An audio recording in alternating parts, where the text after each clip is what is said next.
महारो राजस्थान का वक्त हुआ। नमस्कार, मैं रविंद्र सिंह आपके साथ और शुरुआत झुंझुनू की खबर से करेंगे, जहां पर सिंघाना से, झुंझुनू के सिंघाना से बड़ी खबर है कि हिस्ट्री शीटर की अवैध संपत्ति पर बुलडोजर चला है। प्रशासन का बुलडोजर हिस्ट्री शीटर की अवैध संपत्ति पर चला है। चितोसा गांव में हिस्ट्री शीटर अभय सिंह की संपत्ति पर यह बुलडोजर की कार्रवाई की गई है। तस्वीरें सामने आप देख सकते हैं। यह अवैध संपत्ति थी, अवैध जगह पर यह निर्माण किया गया था और बुलडोजर से जमींदोज कर दिया गया है।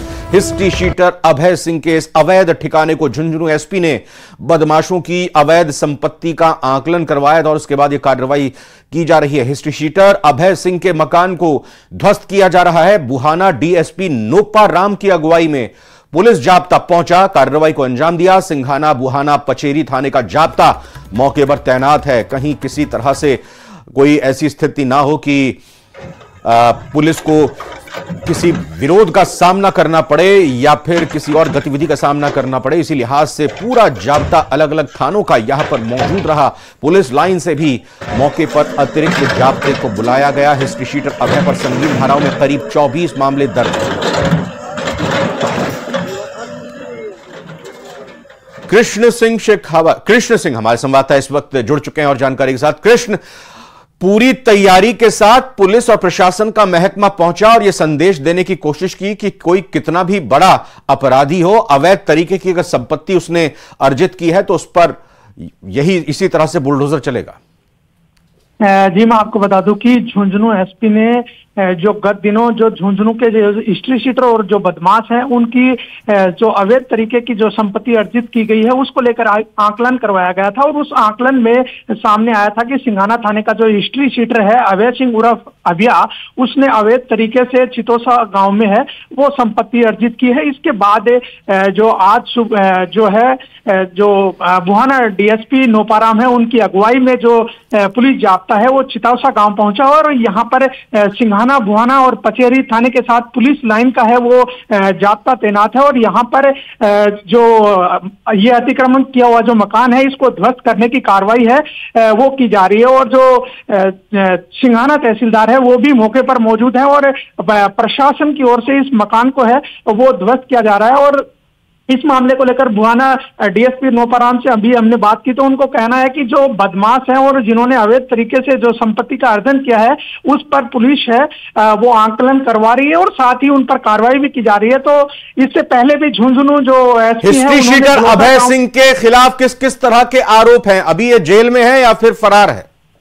जी, मैं आपको बता दूं कि हिस्ट्री शीटर अभय सिंह पर संगीन धाराओं में जो है 2 दर्जन से अधिक मामले हैं वो सिंघाना थाने में दर्ज हैं। इनके खिलाफ रंगदारी, आर्म एक्ट, फिरौती, अपहरण सहित ऐसी संगीन धाराएं हैं जिनमें मामले दर्ज हैं और लगातार पुलिस है वो जो बदमाश है उनकी संपत्तियों का आकलन करवा रही है। ये दूसरी बड़ी कार्रवाई है जो बदमाशों के जो अवैध तरीके से जो संपत्ति अर्जित की गई है उनको ध्वस्त करने की है झुंझुनू में दूसरी बड़ी कार्रवाई है वो पुलिस द्वारा अभय सिंह के बारे में आपने बताया फरार है वो उसकी तलाश की जा रही होगी। ये जो संपत्ति यहां पर ये जो निर्माण किया गया है ये किसी और की जमीन पर जबरदस्ती निर्माण किया है या ये शासकीय जमीन है? जी, आपको बता दूं कि ये जो बुहाना का जोड़ है उसमें इन्होंने अतिक्रमण किया और फिर उसमें जो सरकारी जमीन है उस पर अवैध तरीके से निर्माण करवाया। गत दिनों इस जो संपत्ति के अर्जन को लेकर जो बुहाना उप तहसील है उसके तहसीलदार के द्वारा भी इनको एक नोटिस दिया गया था। नोटिस देने के बावजूद भी अतिक्रमण है उसको हटाया नहीं गया था। इसके बाद पुलिस ने है वो अवैध संपत्तियों के आकलन करवाने की कार्रवाई की जा रही थी। उसी में सामने आया कि ये अभय सिंह उर्फ अभिया है उसने सरकारी जमीन पर अवैध तरीके से अतिक्रमण कर जो ये संपत्ति है वो तैयार की है। इसके बाद आज पुलिस द्वारा इस कार्रवाई को है वो अंजाम दिया जा रहा है। जी कृष्ण, को अलग अलग थानों की और पुलिस लाइन के जाब्ता यहां पर पहुंचा, कुछ आशंका थी कि कुछ हो सकता है और स्थानीय ग्रामीण या फिर हिस्ट्री शीटर अभय सिंह के परिजन क्या इस दौरान व्यवधान डालने के लिए आए थे?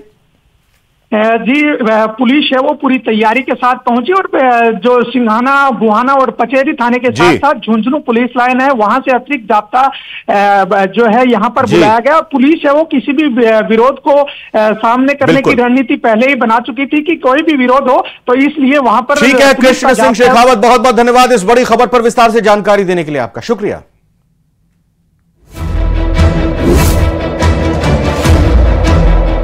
तो हम चाहते हैं कि सिलेंडर में का रेट कम हो।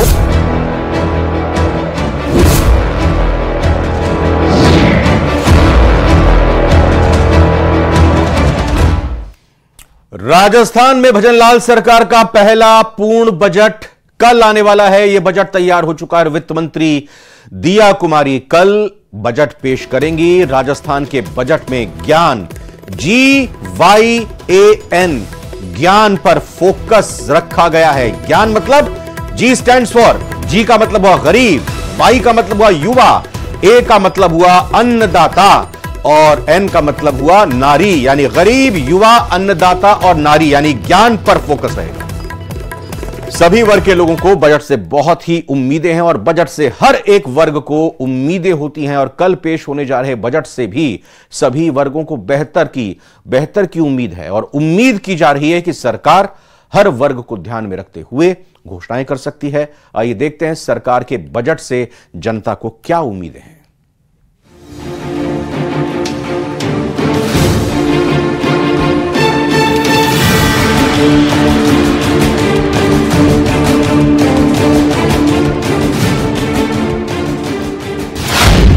कैसे होगा भजनलाल सरकार का पहला पूर्ण बजट? वित्त मंत्री दिया कुमारी पेश करेंगी बजट।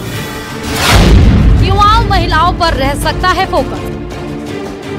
यूं तो बजट किसी भी सरकार के साल भर के खर्चे का लेखा जोखा होता है, लेकिन वो बजट ही होता है जिसमें सरकार का नजरिया और उसकी विकासवादी सोच को दर्शाता है। बुधवार को भजनलाल सरकार अपना पहला पूर्ण बजट पेश करने जा रही है। प्रदेश की भजनलाल सरकार पहला पूर्ण बजट 10 जुलाई को पेश करने जा रही है। ये बजट अपने आप में खास रहने वाला है। इसके अंदर करीब 20,000 करोड़ रुपए का बजट पेश किया जाएगा, जिसमें युवाओं, महिलाओं, खिलाड़ियों से लेकर किसान और मजदूर का खास ख्याल रखा गया है। खासकर इस बजट के अंदर आगामी 5 वर्षों का जो विजन है वो दिखाई देगा। प्रदेश सरकार का बजट आने वाले 5 साल के विजन को दर्शाएगा, क्योंकि ये बजट कई मायनों में अहम रहने वाला है। क्योंकि प्रदेश में 5 विधानसभा सीटों पर उपचुनाव होने हैं, तो वहीं निकाय चुनाव भी नजदीक है। आइए आपको बताते हैं कि भजनलाल सरकार के पूर्ण बजट में प्रदेश की जनता को क्या क्या मिलने वाला है। राजस्थान में भजनलाल सरकार का पहला पूर्ण बजट 20,000 करोड़ रुपए का हो सकता है। 10 जुलाई को पेश होने वाले पूर्ण बजट में प्रदेश सरकार के बजट में क्या? सरकार का सबसे ज्यादा फोकस युवा और महिलाओं पर रहने वाला है। युवाओं को हर महीने भर्तियों की सौगात मिलेगी, तो वहीं सरकारी नौकरियों में महिलाओं के आरक्षण का दायरा बढ़ाया जा सकता है। Jaipur metro project, public transport पर रहेगा विशेष फोकस। जयपुर मेट्रो के फेज 1D का विस्तार के लिए भी बजट में प्रावधान रखा गया है। ट्रैफिक मैनेजमेंट सिस्टम के लिए बजट में खास ख्याल रखा गया है। किसानों और पशुपालकों को बजट में अनुदान, लोन के माध्यम से राहत देने पर विचार हो सकता है। लघु उद्योग प्रोत्साहन, सौर ऊर्जा को बढ़ावा देने के लिए अतिरिक्त बजट दिया जा सकता है। चिकित्सा सुविधाओं में विस्तार के लिए एयर एम्बुलेंस सेवा शुरू करने पर विचार हो सकता है। ERCP सिंचाई क्षेत्र समेत बुनियादी ढांचे पर अतिरिक्त बजट देने का फैसला हो सकता है। सभी वर्गों को ध्यान रखते हुए बजट तैयार किया गया है। बजट को खास बनाए जाने के लिए 1 महीनों से तैयारियां की जा रही थी, जिसके लिए कर्मचारी, व्यापारी, महिलाओं, युवाओं, उद्यमियों, किसानों से 1-to-1 फीडबैक लिया गया है। ERCP हो या शेखावटी अंचल को यमुना का पानी पहुंचाना हो, उसके लिए बजट में विशेष प्रावधान किया गया है। तो वहीं युवाओं के लिए इस बजट के अंदर 75,000 से ज्यादा भर्तियों की घोषणा की जा सकती है। साथ ही साथ बात की जाए राजस्थान के उद्यम को बढ़ावा देने के लिए, MSME वर्ग को बढ़ावा देने के लिए खास प्रावधान किया गया है। तो वहीं अगर बात की जाए विकास डेवलपमेंट की, तो इसके अंदर राजधानी जयपुर को मेट्रो के विस्तार के लिए अतिरिक्त बजट मिल सकता है। वहीं एलिवेटेड फ्लाईओवर सहित कई जो इंफ्रास्ट्रक्चर है उसके लिए इस बजट के अंदर प्रावधान किया गया है। न्यूज 18 राजस्थान के लिए सहयोगी अविनाश शर्मा के साथ रोशन शर्मा की रिपोर्ट। बजट से हर एक वर्ग को बड़ी उम्मीदें होती हैं। कल पेश होने जा रहे बजट से भी सभी वर्गों को बेहतर की उम्मीद है। उम्मीद की जा रही है कि सरकार हर वर्ग को ध्यान में रखते हुए घोषणाएं कर सकती है। आइए देखते हैं कि सरकार के बजट से जनता को क्या उम्मीदें हैं।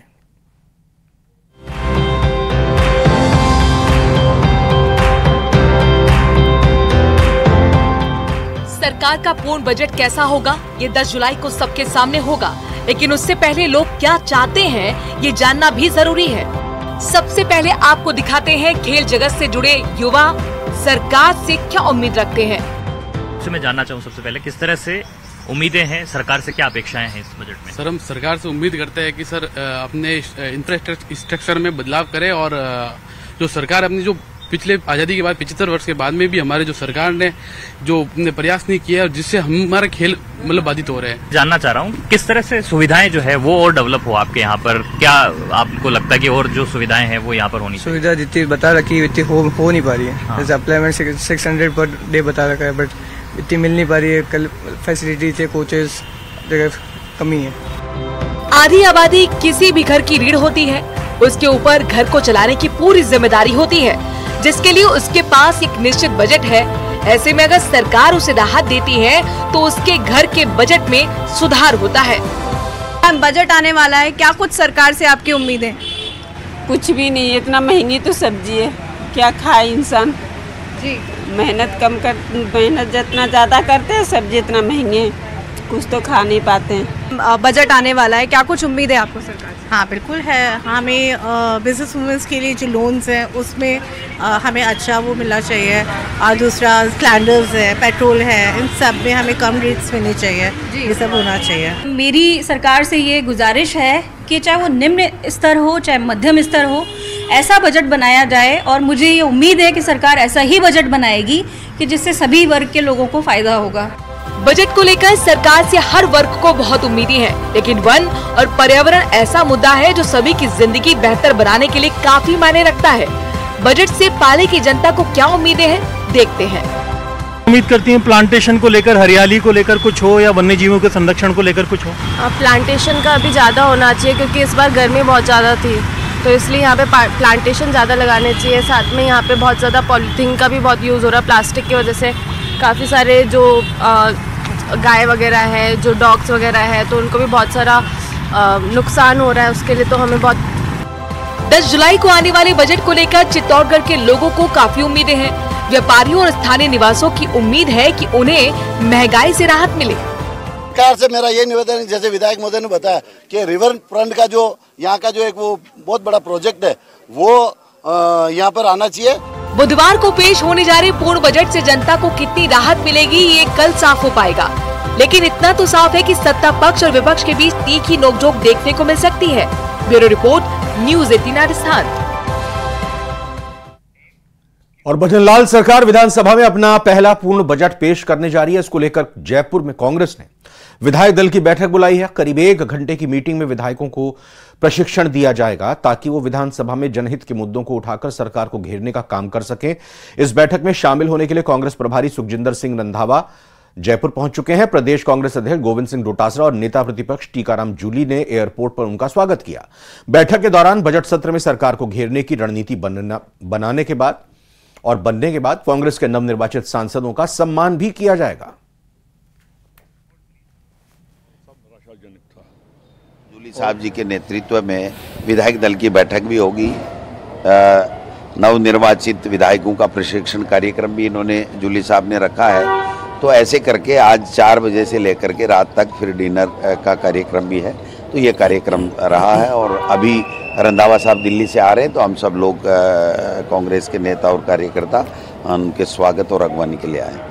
मैं तो ये कहता हूँ कि अगर हमने जो बजट लास्ट में दिया था उस बजट में से जो वित्तीय स्वीकृति, प्रशासनिक स्वीकृति निकलने के बाद में जो काम अटक गए थे, अगर वो कार्य भी पूर्ण कर देंगे तो हम मानेंगे कि इन्होंने कुछ किया है। लेकिन मुझे बहुत कम उम्मीद है कि सारी की सारी जो हमारे बजट की योजनाएं थी, जो हमारे बजट के जो विकास के कार्य थे, उन सबको समीक्षा के नाम से इन्होंने रोकने का काम किया है।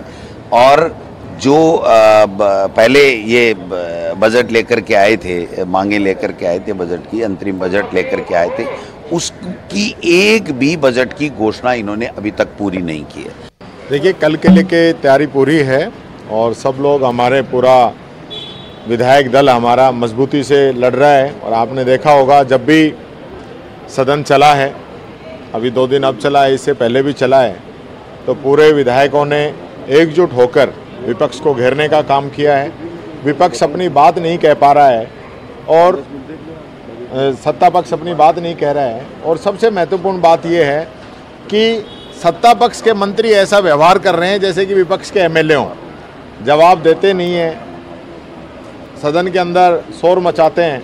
और सदन जो है वो, मैं कहना चाहूँगा, एक जो संवैधानिक रूप से नहीं चल रहा है। राज्यपाल महोदय का अभिभाषण होना था, वो अभिभाषण नहीं हुआ है। अगले दिन भी आपने देखा होगा जिस प्रकार से हल्ला मचा है, मदन दिलावर इनके मंत्री हैं, किस प्रकार की बातें सदन के अंदर कह रहे हैं। जो कल का बजट सेशन है उसको देखेंगे कि क्या वो करते हैं। जो दिल्ली का मैंने जब पार्लियामेंट में देखा है कि जो प्रेसिडेंट ऑफ इंडिया का भाषण था तो वो निराशाजनक था। और यहाँ का देखेंगे कि दोनों बैठे हैं और हम वो बात करेंगे जो राजस्थान के लोग चाहते हैं, जो राजस्थान की जनता चाहती है, वो करेंगे। अगर जहाँ गवर्नमेंट गलत होगी, हमारी पार्टी उसका डटकर विरोध करेगी। अगर अच्छा बजट आएगा तो हम सपोर्ट भी करेंगे। दूसरी बात, जो नीट का चल रहा है, प्राइम मिनिस्टर साहब ने राजस्थान में जब पार्लियामेंट थी, जहाँ विधानसभा थी, उन्होंने एक ही बात की, राजस्थान पेपर लीक। अब तो पूरा हिंदुस्तानी लीक हो गया, उसके बारे में प्रधानमंत्री जी क्यों नहीं बोल रहे? क्यों नहीं उन्होंने पार्लियामेंट में इतने दिन हमने नारे लगाए और प्रधानमंत्री साहब ने और 2-2.25 घंटे भाषण दिया, एक बार हिंदुस्तान के नौजवानों के बारे में बात नहीं की, नीट के बारे में बात नहीं की, जिन्होंने पेपर दिया है उनके बारे में बात नहीं की। अब सुप्रीम कोर्ट ने जरूर कहा कि इतने बच्चों का जो खिलवाड़ हो रहा है उसका क्या किया जाएगा। ये सभी बातें हम करेंगे और पूरी पार्लियामेंट जब आएगी उसमें भी करेंगे, विधानसभा आएगी उसमें भी करेंगे और इंसाफ लेकर रहेंगे। कानून मंत्री जोगाराम पटेल आज जोधपुर दौरे पर रहे और इस दौरान उन्होंने पूर्व सीएम अशोक गहलोत से मुलाकात की। मुलाकात के दौरान उन्होंने पूर्व सीएम का हालचाल जाना। इस दौरान उन्होंने कहा कि अशोक गहलोत हमारे जोधपुर के ही हैं, विश्वविद्यालय के हमारे साथी रहे हैं। मारवाड़ के आदमी की अगर तबीयत खराब हो तो उससे मिलना जरूरी जाना चाहिए। इसके अलावा पटेल ने मुख्यमंत्री भजनलाल द्वारा पूर्व मुख्यमंत्री वसुंधरा राजे से मुलाकात पर बोलते हुए कहा कि मुलाकातें होती रहनी चाहिए, हमारी पुरानी परंपराएं हैं। अशोक जी हमारे जोधपुर के हैं, विश्वविद्यालय में हमारे साथी रहे हैं और जोधपुर का होता है, मारवाड़ का व्यक्ति होता है, उसका स्वास्थ्य ठीक नहीं होता है तो हम सब आपस में मिलते हैं, कुशलता पूछते हैं और मैं प्रभु से प्रार्थना करता हूं उनका स्वास्थ्य ठीक हो। आपस में मिलना जुलना तो होता ही रहना चाहिए। राजनीतिक क्षेत्र में हमारी पुरानी बहुत परंपराएं रही है। भैरव सिंह जी सबसे मिलते थे, परशुराम जी सबसे मिलते थे, मुख्यमंत्री शिवसेना जी सबसे मिलते थे। मिलने का तात्पर्य आपसी वातावरण ठीक रहे। राजनीतिक क्षेत्र में राजनीतिक प्लेटफॉर्म में जाते हैं तो अपने अपने राजनीतिक क्षेत्र की बातें करते हैं, अपने पक्ष की बात भी करते हैं, अपने राजनीतिक ध्येय की बात भी करते हैं, लेकिन इसका तात्पर्य नहीं है कि हमारे में परमानेंटली कोई वेमनेस पैदा हो गया। हम आपस में अपनी राजनीतिक क्षेत्र में अपने राजनीतिक बात करेंगे, लेकिन आपस में हम सब एक हैं, हम राजस्थान वासी हैं और प्रेम भाव से रहेंगे, ऐसा हमारा मानना है।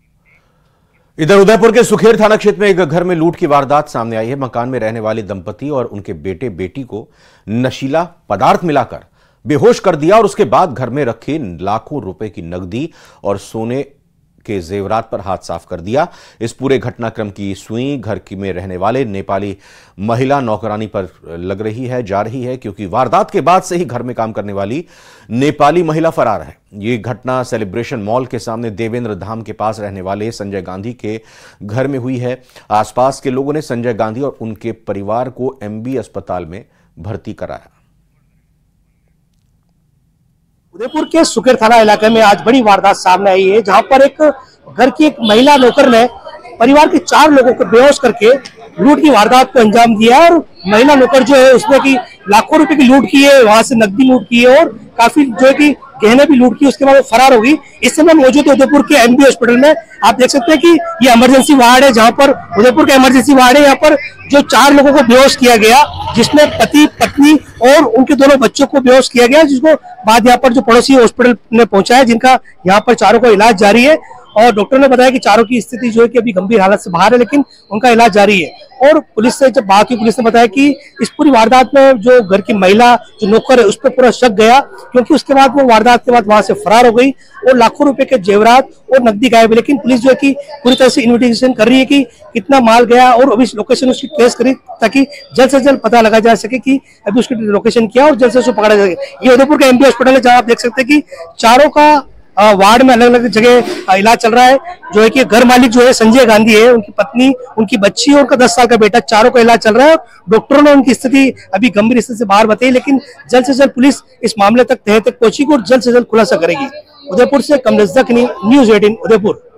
घरेलू नौकरानी कोई थी, उसने कुछ लोगों को बुलाकर इनके घर में लूट किया और इन लोगों को उसके पहले खाने में कुछ मिला दिया, जिससे घर के सभी लोग बेहोश हो गए। जो बच्ची उस घर में जिसको होश था, जिसके हाथ पैर में बांधे, उसने चूँकि समय पे खाना नहीं खाया था उस समय, इसलिए वो उस जहर नहीं उसके वो खाना नहीं खाया, इसलिए वो उससे बच गई। तो उसने हमको जो इनिशियली जानकारी दी है उसके आधार पे हम कार्रवाई कर रहे हैं। घर पे उनको खाने में जहर मिलाने के बाद उन लोगों ने घर में लूटपाट का ऐसा माहौल दिख रहा है कि उन्होंने कोशिश की है कि घर से उनको जितना वैल्यूएबल्स मिल सके।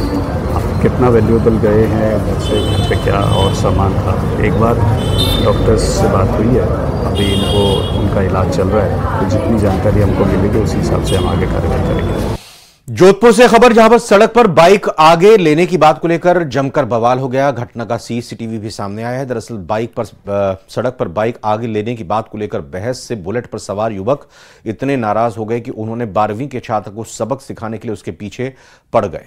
पहले तो छात्र के साथ मारपीट की, इसके बाद उसको गाड़ी में डालकर ले गए। पीड़ित युवक ने आरोप लगाया है कि गाड़ी में उसे पिस्टल दिखाकर धमकाया भी गया, डराया गया और बाद में मिलिट्री हॉस्पिटल के बाहर उतारकर भाग गए।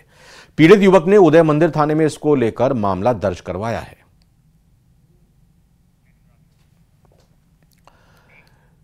राजसमंद में अब चोर मंदिरों को निशाना बना रहे हैं। रेल मगरा में बीती रात दरीबा कोटड़ी रोड पर मनशापूर्णा महादेव मंदिर में चोरी की वारदात हुई। मंदिर में लगे सीसीटीवी कैमरे में चोरों की यह करतूत रिकॉर्ड भी हो गई है।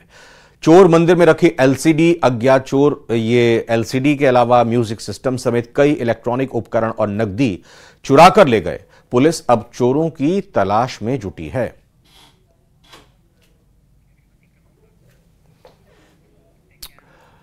अतिक्रमण के खिलाफ प्रदेश सरकार सख्त रुख अपना रही और इसी कड़ी में जैसलमेर में नगर परिषद दस्ते ने पुलिस लाइन कच्ची बस्ती में कार्रवाई की है। नगर परिषद दस्ते के मुख्य सड़क पर किए गए अतिक्रमण को ध्वस्त किया गया है। कार्रवाई का अतिक्रमणकारियों ने विरोध भी किया। वहीं नगर परिषद के दस्ते ने अतिक्रमणकारियों को दोबारा अतिक्रमण नहीं करने की हिदायत दी है।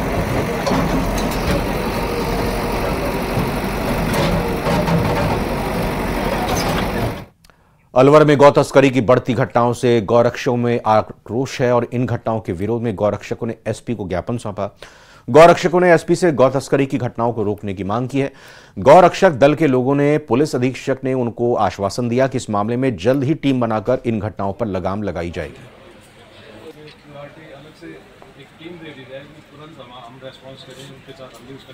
बढ़ती हुई गो तस्करी के मामले में सौंपा है। शहर के अंदर बहुत ज़्यादा गो तस्करी हो रही है। दिल्ली मुंबई हाईवे पे गो तस्करी हो रही है और गोरक्षकों पे सीधी गोलियां मारते हैं गो तस्कर। उसके लिए एसपी साहब को आगाह कराया कि साहब हमारी भी प्रोटेक्शन का कुछ ख्याल रखें, एक स्पेशल टीम का गठन करें जिससे गो तस्करी और गो तस्करों को रोका जा सके। देखिए, अभी एसपी साहब से हम मिले हैं और एसपी साहब ने आश्वासन भी दिया है। वैसे आश्वासन तो एसपी साहब कई बार दे चुके हैं, अब देखते हैं कि आगे ये क्या करते हैं।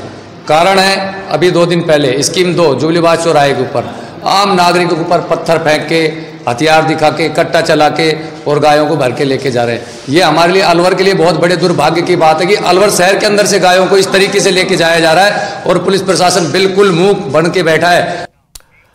अलवर के शेरपुर बास गांव में ग्रामीण कई सालों से पानी को लेकर परेशान है, लेकिन उनकी समस्या का कोई समाधान नहीं हो रहा। इसके विरोध में बड़ी संख्या में ग्रामीण सुबह मिनी सचिवालय पहुंचकर कलेक्टर को ज्ञापन देकर अपनी समस्या से अवगत करवाया। यहां रहने वाले एक स्थानीय ने बताया कि सांसद भूपेंद्र यादव हमारे गांव में वोट मांगने आए तो उन्होंने कहा कि चुनाव खत्म होने के बाद आचार संहिता हटते ही इस गांव में पानी आ जाएगा, लेकिन नेताओं के वादे खोखले होते हैं, उन पर विश्वास करना नामुमकिन है। उन्होंने कहा कि भूपेंद्र यादव ने सिर्फ आश्वासन दिया, लेकिन उसे आश्वासन पर वो खरे नहीं।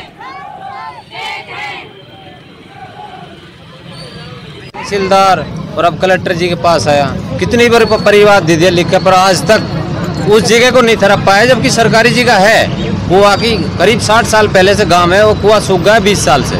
20 साल से कुआ सूख गया तो वो जगह पड़ी है। अब कुछ लोगों ने उस पर अतिक्रमण कर रखा है, तो वो जगह अभी तक खाली नहीं कराई, जबकि वो PhD का 3 बोर कटे हुए हैं। अगर वो बोर कटे हुए हैं तो बस उसको जगह चाहिए 4-20 पे अतिक्रमण कर रखा है। ये शेरपुर बास में पानी की 8-9 साल से समस्या है, तो बहुत ज्यादा ही समस्या है हमारे गाँव में। शेरपुर बास में तो मतलब महिला 5 किलोमीटर दूर से पानी लेकर आती हैं, तो इतने घर का काम नहीं होता है, इतने पानी की चिंता लग जाती है, पानी भी लाना है हमें। तो हमारा गांव में कोई कार्रवाई नहीं हो रही है।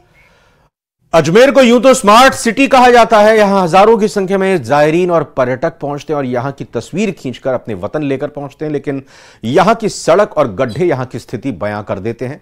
कचहरी रोड पर पिछले लंबे समय से हालात जस के तस बने हुए हैं। कहने को नाले का निर्माण पिछले 1 साल से जारी है, लेकिन अलग अलग समस्याओं के कारण अब तक काम पूरा नहीं हुआ है, जिससे सड़कें काफी उखड़ चुकी हैं। 1 से 2 फीट के गड्ढे आम जनता के लिए मुसीबत बने हुए हैं। वहीं नाले से आने वाला पानी भी हादसे को न्योता दे रहा है। हमारे संवाददाता ने ग्राउंड जीरो पर पहुंचकर हालातों का जायजा लिया और स्थानीय लोगों से बातचीत की।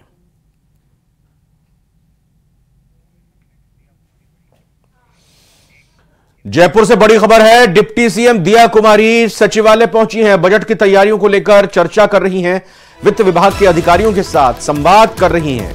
तो कल बजट आना है, भजनलाल सरकार का पहला पूर्ण बजट आएगा और वित्त मंत्री और डिप्टी सीएम दिया कुमारी इस बजट को कल पेश करेंगे। लेकिन इससे पहले ये खबर आ रही है कि डिप्टी सीएम दिया कुमारी सचिवालय पहुंची हैं।